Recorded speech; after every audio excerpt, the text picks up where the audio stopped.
Welcome to everyone to Gita foundation online spiritual classes. दोस्तों, जीवन में हर किसी का एक सपना होता है कि उसका एक घर हो जिसे वह अपनी मेहनत के पैसों से बनाए।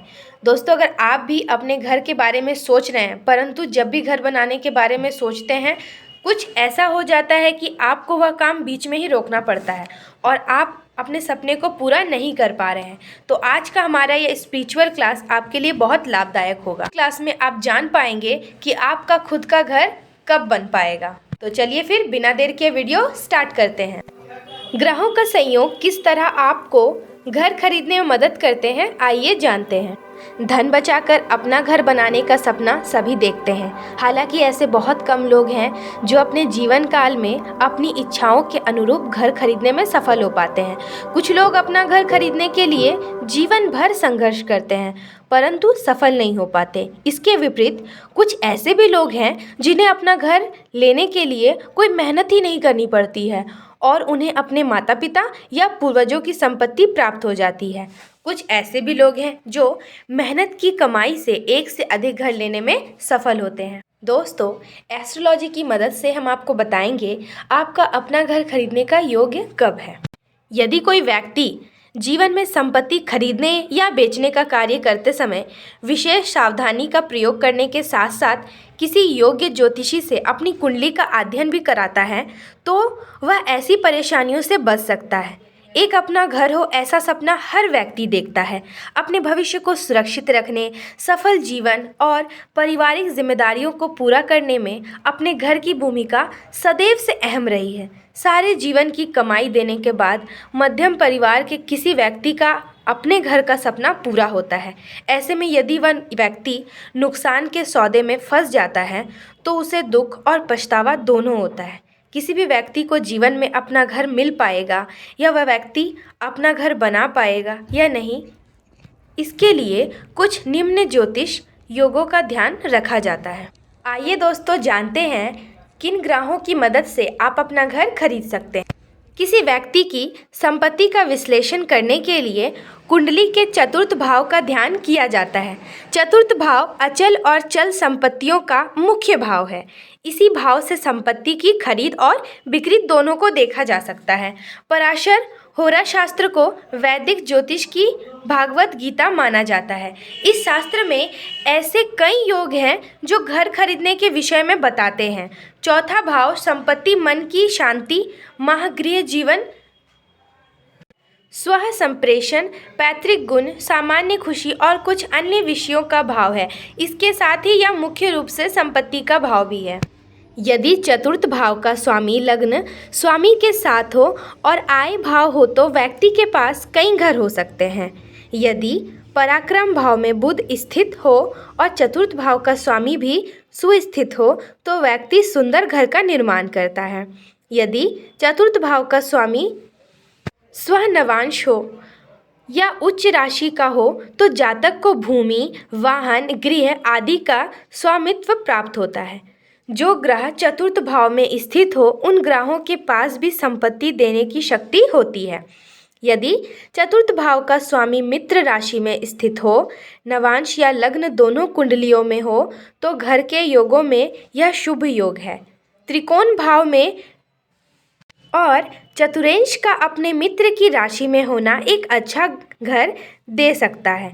यदि चतुर्थ भाव का स्वामी मंगल या शनि या शुक्र से युक्त हो तो भी जातक को अपना घर प्राप्त हो सकता है।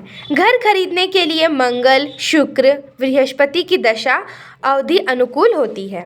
ग्रह भूमि संपत्ति के लिए कुछ ग्रहों को देखा जाता है। सबसे पहले हम बात करेंगे मंगल ग्रह के बारे में।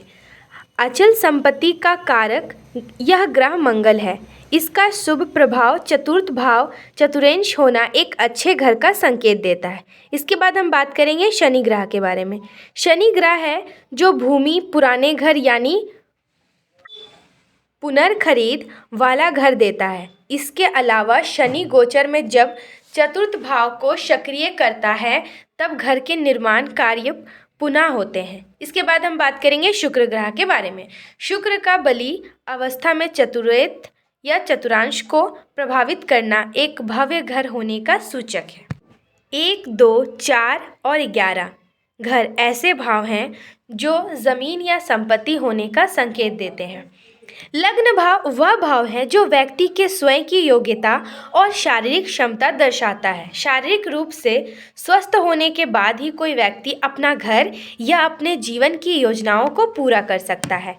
दूसरा भाव है, यह व्यक्ति के बैंक बैलेंस का भाव है। अगर किसी के पास धन नहीं होगा तो आप घर नहीं खरीद पाएंगे। चौथा भाव संपत्ति, खुशी और वाहनों का भाव होता है। इस प्रकार इस भाव की स्थिति को देश या विदेश किसी स्थान पर संपत्ति होगी या जानने के लिए देखा जाता है। 11वां घर, यह लाभ और इच्छाओं की पूर्ति का मुख्य भाव है। यह वह भाव है जो यह तय करता है कि आपको खुद के घर की खुशी होगी या नहीं, अपना घर कब प्राप्त होगा। इसके लिए महादशा का विचार किया जाता है। किसी व्यक्ति के पास मूल संपत्ति होगी या नहीं, यह महादशा तय करती है। चतुरेंश, पितृयेंश, एकादश शेष और नवमेष की दशाएं व्यक्ति को घर देने में सक्षम होती है। अपना घर किस आयु में मिलेगा, इसके लिए निम्न रूप से ग्रहों का अध्ययन किया जाता है। जब कोई ग्रह बली, उच्च स्थित, मूल त्रिकोण और मजबूत स्थिति में होकर चतुरेंश, चतुर्थ भाव, आयेश, नवमेष और द्वितीयेश को प्रभावित करे तो ऐसा ग्रह घर देने की योग्यता रखता है। जैसे कि कम आयु में घर प्रदान करने का कार्य चंद्र ग्रह करता है। मध्यम आयु में घर प्रदान करने के लिए सूर्य और मंगल का अध्ययन किया जाता है। सूर्य उत्तरायण में और चंद्र जीवन में प्रारंभिक वर्षों में घर देता है। बुध 32 से 36 की आयु में घर दे सकता है। बृहस्पति, शुक्र और राहु कम उम्र में संपत्ति दे सकते हैं। शनि संपत्ति 44 की आयु के बाद और केतु 52 साल के बाद भी दे सकता है। इसके बाद हम आपको बताएंगे कि आपके कुंडली में मकान मिलने का योग्य कब है। तो आइए जानते हैं। घर के लिए भूमि क्रय करने के लिए कुंडली का चौथा भाव मजबूत होना चाहिए। जमीन या संपत्ति प्राप्त करने के लिए मंगल और चौथा भाव महत्वपूर्ण कारक माना गया है। इसीलिए किसी व्यक्ति की कुंडली में मंगल की स्थिति मजबूत और शुभ होनी चाहिए। जब मंगल कुंडली में चौथे भाव के साथ संबंध बनाता है तो व्यक्ति अपने जीवन में कभी ना कभी जमीन या संपत्ति खरीदने की स्थिति में आता है।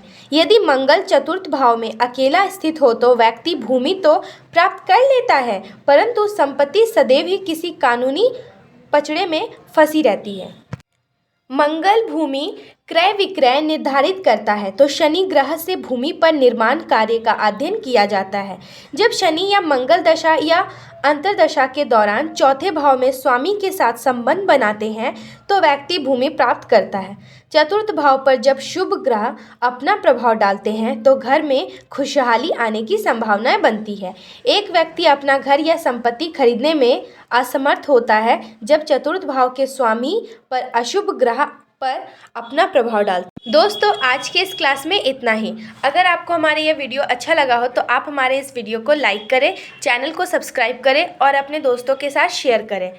दोस्तों, अगर आप लोग एस्ट्रोलॉजिकल सर्टिफिकेट कोर्सेज करना चाहते हैं तो दिए गए व्हाट्सएप नंबर में संपर्क करें। मैं व्हाट्सएप नंबर डिस्क्रिप्शन बॉक्स में भी दे दूंगी, आप वहां से सारे सर्टिफिकेट कोर्सेज के नेम पढ़ सकते हैं। और अगर आप एस्ट्रोलॉजी या एस्ट्रोलॉजिकल प्रोडक्ट्स के बारे में और भी जानकारी हासिल करना चाहते हैं तो आप हमारे दूसरे चैनल गीता डी फाउंडेशन और गीता 7 वंडर्स को ज़रूर देखें। और अगर आप एस्ट्रोलॉजिकल प्रोडक्ट्स बाई करना चाहते हैं तो www.reikiangelcrystal.com वेबसाइट में विज़िट करें। ये वेबसाइट्स का नेम मैं डिस्क्रिप्शन बॉक्स में दे दूँगी, आप वहाँ से चेक कर सकते हैं। दोस्तों, सारे वेबसाइट्स चैनल के लिंक डिस्क्रिप्शन बॉक्स में मैं दे दूँगी, आप वहाँ से एक बार देख सकते हैं। Thanks for watching this video.